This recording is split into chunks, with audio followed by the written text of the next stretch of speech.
اعوذ بالله من الشیطان الرجیم. بسم الله الرحمن الرحیم. یک موضوعی که همیشه ما دنبالش هستم و فالو منم یا باز مطالب بیان منم درباره فیملی ایشوز است.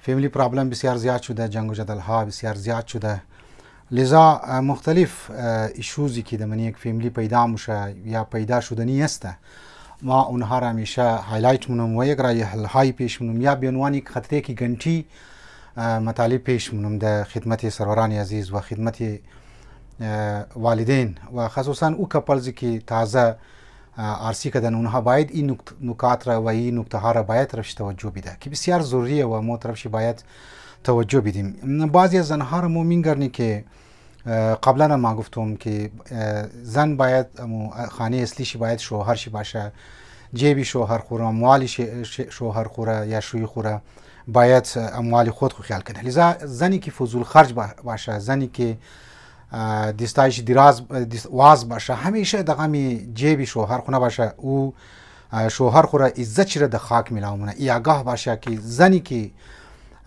فضول خرج است و قناعت نداره او زن شوهر خوره عزت چیره پایمال مونه. و لذا یک زنی که عزت شوهر خوره خیال نکنه و عزت شوی خوره مد نظر نداشته باشه دیگه یا چون باشه که او زن نیست واقعا. او زن تابال میچورتی ما بنچ پیدا نشده، او زن تابالی زندگی را صحیح معنی سیریس کسته نگرفته. عزت و سربلندی شوهر خور اگر میخواه باید جیب شوهر خور باید توخ کنه. مقام شوهر خور اگر میخواه که دمنی سوسایتی تا نپرا یا تا نیا یا کسته مردم شیره با عزت توخ کنه و به عنوان یک سرسفید توخ کنه یا به عنوان یک کالا سفید پوش کسته شیر توخ کنه با احترام که چی پیش باید اویه که دستهای شوهر خور نه لکی خالی باشه. اگر دستهای شوهر چی خالی بود و این فضول خرچی کت، لذا خودش مخابرین که زنی که فضول خرج بود و شوهرش هم از اون با کنترل نداشته باشه، امکان داره ای بور دستهای طرفی مختلف افرادها دراز کنه. امی که طرفی دیگر نفر افرادها انسان خود دراز کنه معنیش چی است؟ معنیش همی است که انسان ذلیل شده دیگه.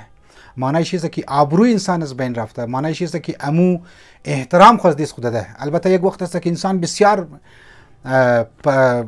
مجبور است و یک لقمه نان نداره و زنچم فضول خارج نیه. اونجا یک دفعه موره خوب اونجا اگر موره مجبوری موره پروا نداره، لیکن شما مونجم توقین که دستایش دراز است و یک عزت که است موره. لذا اگر زنها دغه سیالداری باشه و دغه فضول خرچی کسته کنه، ای دیگه چون باشه که ای زنها زندگیش بسیار زود از هم میپاشه، بسیار زود کسته زندگیش از بین موره. چیزی که زندگی را زندگی از زن و شوهر را، زندگی مشترک را، یک زندگی کامیاب کسته میتونشه جور کنه، او قناعت است. قناعت د خوراک، قناعت د پوشاک، قناعت د کالا، قناعت د غذا، قناعت د مختلف اخراجات خانه، قناعت کسته داشته باشه. مشکلات دنیا را اگر توخ کنی، مشکلات اقتصادی دنیا را اگر توخ کنی، مشکلات معیشتی دنیا را توخ کنی، خصوصا اگر پاکستان را توخ کنی، امی مو شمور وادار من خصوصا زنها را که ای سیالداری ها را مو باید لبیدی، ای فضول خرچی ها را باید لبیدی، بچسبی به دامن قناعت، بچسبی به دامن یک زندگی معتدل، یک زندگی بیلنس، یک زندگی متوازن. و الا ما همیتر گفتم یکی از آثار فضول خرچی امی است که شوهرها عزت خوره از دست میده به خاطر فضول خرچی زنهای خو. و از اون لبا اگر قناعت مات، یکی از آثار مثبت قناعت امی است اگر زنها قناعت پسند شونه، سیالدریار لبیده، مقابله بازیار لبیده، ای امو عزت شوهر خوره به حال مونه و د خانه ای که عزت شوهر زیاد شونه و یعنی سبب شونه که عزت شوهر زیاد شونه، نه د خانه فقط نمونه اجتماع دیگه آگاه باشین که شوهر نسبت به زن خو اعتماد چی به حال میشه، اعتماد چی زیاد میشه، ترست چی زیاد میشه، یک کانفیدنس ما بین شمایه و از بعد مور زیاد شاید زحمت بکشه، مهنت کنه.